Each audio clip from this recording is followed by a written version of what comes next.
Sure, thank you.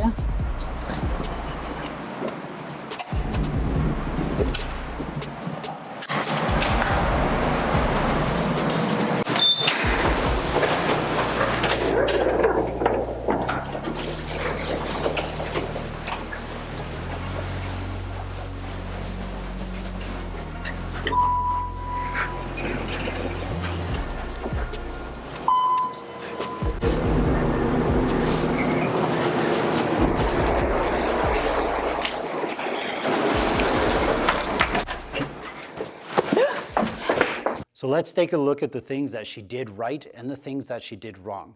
She got out of her car, she locked the door, and immediately she put the keys into her pocket. That's good.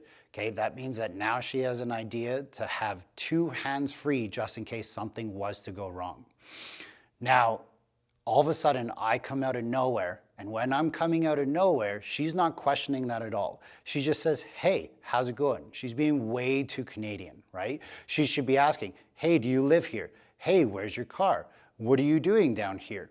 There's nothing wrong with asking people questions, and a lot of people get worried about, like, am I gonna hurt that person's feelings? Like, when it comes down to your life, and when you start watching videos like these, you start understanding that there's a lot more things that you should be doing to just give you that confidence and that ease. But what she should be doing is asking, hey, I've never seen you here before. Hey, do you live in the complex? Are you new to the area, right? All those little things are being still polite, but it's gonna help you at least understand why I'm in the parkade with her, especially if she'd never seen me get out of my car. It's almost better to make a bad assumption about me right now, especially if she's never seen me. So if she didn't know I'm a criminal, as you can see, is if all of a sudden her spidey senses were going off when I opened up that door for her and she's just feeling like something's wrong, trust your gut and trust your intuition, right? If you're worried about being mean, simply look back at me and be like, oh, I forgot something in my car. I'm gonna go get it, have a good evening. And then she's gonna learn a lot about me right there. Because what if she went back to her car, I stayed in the room. And if I stayed in that room where that key card access is, now she can expect maybe to get jumped, but if there's a hole in that door, and that's why you see there's always gonna be a little cut or slit in those doors so that you can look through the door first and actually know if somebody's on the other side of the door. So it's super important to take that little bit of extra initiative. And if you're going back after you came out of your car, like she did if she did it right, is she goes back into that room and she just pokes her head around the corner and she's like, hey, somebody's in there, it's that same guy. Get back to your car, drive away, call the cops, get out of the area right away. So now we're in the key card access room, right? She opens up opens up the door, and what should she be doing right away? Asking me where my key is. Asking me what floor I'm on, right? She's just simply made an assumption that because I was a nice guy, I was a good criminal, and I opened up the first door for her, that she should open up the door for me.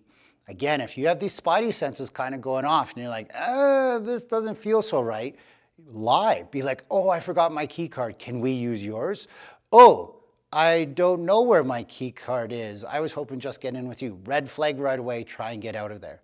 But if you actually see, you have to trust your gut intuition right away, because now you're in a confined space with that person. So maybe it's better that you actually let them into the building, because a large complex like this may actually have a security guard.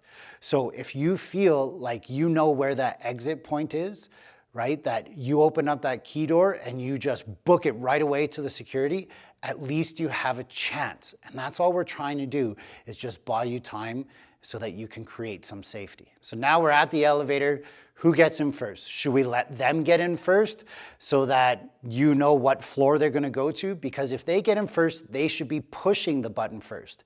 If she gets in first and she pushes a button, it's very easy for me as a criminal to be like, oh, hey, I'm on the same floor as you, that's amazing. Where if I get in first and she waits for me to press the button, now she's actually asking a question, if that makes sense. She's like, do you live in this building? Do you know where you are? And right away, before that elevator door closes, she has a chance to run back to that security. As she's leaving the elevator door now she really should be feeling like something's wrong. This guy is still following me. He's going in the same direction. I've lived at this house for a long time, or maybe I haven't, but I've never seen this person. That's why I always think it's super important that you guys get to know your neighbors, because if you get to know your neighbors, it gives you a better chance of knowing if somebody's in the building that you do or do not know. And that could help you prevent her right away. But what does she do? She engages fear, or she lets fear really take over her, and she goes and she approaches her door right away, right? In that moment right there, once that door is open, now that criminal has you. It's like a prison cell, and now you're a prison in your own house. If you don't open up that door, maybe there's a better chance. And maybe that's where you go to your neighbor's house, you knock on the door, you say, hey, Bob, even if it's a girl that lives there, whatever, to just try and bring some attention. If you're really worried, start screaming, start making noise. Hey, why are you following me? Hey, what are you doing here? Hey, I don't know you, right?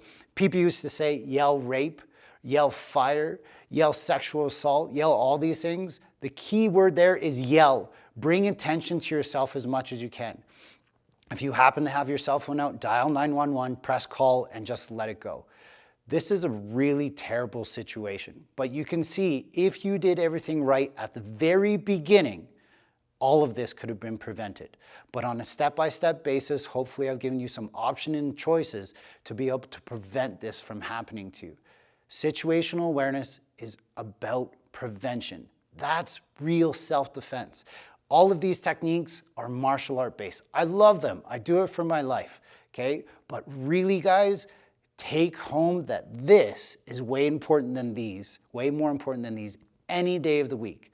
If you can prevent any situation from taking place, prevent it from taking place. Stay safe out there. Make sure your head's on a swivel. Hey, what's going on? Way to make it to the end of the video. You're obviously very dedicated towards the learning of self-defense within your own self. So with that being said, if you want more information or if you want more things to train, I've had lots of people reach out and inquire like, how do I train with you, Kevin? How do I learn your system? My group classes are full. My private lessons are full, so unfortunately I don't have anything for the time being, but Budo brothers and I, a couple of years ago, put together this fantastic digital seminar, and it literally goes through everything that you could probably think about. So with that being said, it's on budobrothers.com. Click the link below. Make sure to like and subscribe for all the major content that we're going to be putting out. And we're doing this free for you guys because we want you to build confidence, for you to feel safer on the street so that we can make this world a great place. But you gotta train your ass off to get there. So keep up training. Good job.